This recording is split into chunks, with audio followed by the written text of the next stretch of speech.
Madam ಇದು unity ಮಾಲ್ಗೆ ಸಂಬಂಧಪಟ್ಟಂತೆ ಒಂದು ತಡೆಯಾಜ್ಞೆ ತಂದಿದ್ದೀರಾ? ಇಲ್ಲ, ಇದು ಸ್ವಸ್ಥ ಮೈಸೂರು ಬಗ್ಗೆ ಕೇಳಿ, ಬಾಕಿದೆಲ್ಲ ಬೇಡ, ಇವತ್ತು ಇಲ್ಲಿ ಬೇಡ.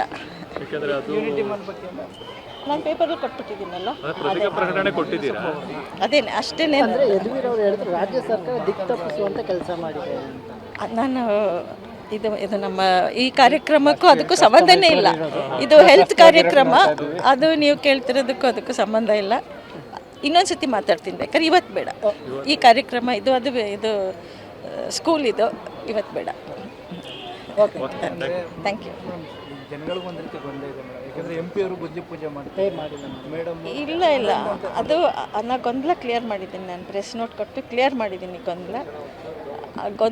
ಅದು ಯಾರು ಕ್ರಿಯೇಟ್ ಮಾಡ್ಕೋತಾರೋ ಗೊತ್ತಿಲ್ಲ. ಯಾವ ಗೊಂದಲನೂ ಇಲ್ಲ. ನಾನು ನಿಮ್ಮ ಎಲ್ಲರ ಮುಂದೆ ಹೇಳ್ತಿದ್ದೀನಿ, ಯಾವ ಗೊಂದಲನೂ ಇಲ್ಲ. ಅದು ಎಲ್ಲರಿಗೂ ಗೊತ್ತಿರೋ ವಿಚಾರ. ಅದು ಪ್ರೈವೇಟ್ ಪ್ರಾಪರ್ಟಿ ಆಗಿರೋದ್ರಿಂದ ಮಾಡಬಾರ್ದು ಅಷ್ಟೇ ಅಂತ ನಾನು ಯೂಸ್ ಮಾಡೋದು ಅಷ್ಟೇ. ಇಲ್ಲ, ಕೋರ್ಟಲ್ಲಿ ಇದೆಲ್ಲ ಜಾಸ್ತಿ ಮಾತಾಡೋಕ್ಕಾಗಲ್ಲ. ಇನ್ನೊಂದು ಮೆನ್ಷನ್ ಮಾಡಿದ್ದಾರೆ, ಈಗ ಅಲ್ಲೇನಾದರೂ ಆ ಜಾಗಕ್ಕೆ ಪರಿಹಾರ ರೂಪದ ಏನಾದರೂ ನಮ್ಮ ತಾಯಿ ಜೊತೆ ಮಾತಾಡಿದ್ದೀವಿ, ಅವರು ರಾಜ್ಯ ಸರ್ಕಾರ. ನನಗೆ ನೋಡಿಪ್ಪ, ನನಗೆ ಇದ್ರ ಬಗ್ಗೆ ಏನೂ ಗೊತ್ತಿಲ್ಲ. ನಾನು ಅವ್ರ ಜೊತೆಗೆ ಅವ್ರ ಊರಲ್ಲಿ ಇರಲಿಲ್ಲ. ನಾನು ಇಲ್ಲಿ ಬಂದ್ಬಿಟ್ಟೆ, ಅವ್ರ ಊರಲ್ಲಿಲ್ಲ. ನನಗೆ ಮಾತಾಡೋಕ್ಕಾಗಲ್ಲ.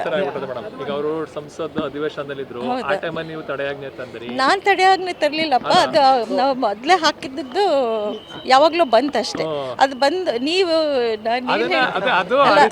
ಅಲ್ಲಲ್ಲ, ತಡೆಯಾಜ್ಞೆ ಬಂದಾಗಲೇ 15 ದಿನದ ಮೇಲಾಗಿದೆ. ನೀವು ಅವತ್ತು ಮಾಡ್ಕೊಂಡಿದ್ದೀರಾ ಅಷ್ಟೇ. ಯಾಕೆ ಅವತ್ತು ಮಾಡಿದ್ರಿ ಅಂತ ಗೊತ್ತಿಲ್ಲ ನನಗೆ. ಈಗ ನಿಮಗೆ ಹೇಳ್ಬೇಕು ನಾನು. ನೀವು ಅದು ಬಂದಿದ್ದ ದಿನ ಹಾಕಿದಿದ್ರೆ ಇದೆಲ್ಲ ಏನು ಬರ್ತಿರ್ಲಿಲ್ಲ. ಅದು ಬೇಡ, ಇಲ್ಲಿ ಮಾತಾಡೋದೇ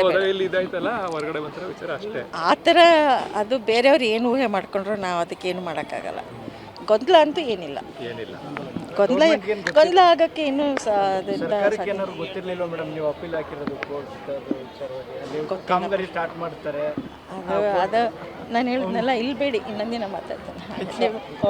ಅದೇ ವಿಚಾರಕ್ಕೆ ಇನ್ನೊಂದು ಯಾವತ್ತೋ ಅದೇನಾಗುತ್ತೆ ನೋಡೋಣ. ಇನ್ನು ಒಂದು 15 ದಿನಕ್ಕೆ ಏನಾಗುತ್ತೆ ನೋಡ್ಬಿಟ್ಟು ಆಮೇಲೆ ಮಾತಾಡೋಣ. ಇಲ್ಲಿ ಸ್ಕೂಲಲ್ಲಿ ಬೇಡ. Sir, okay.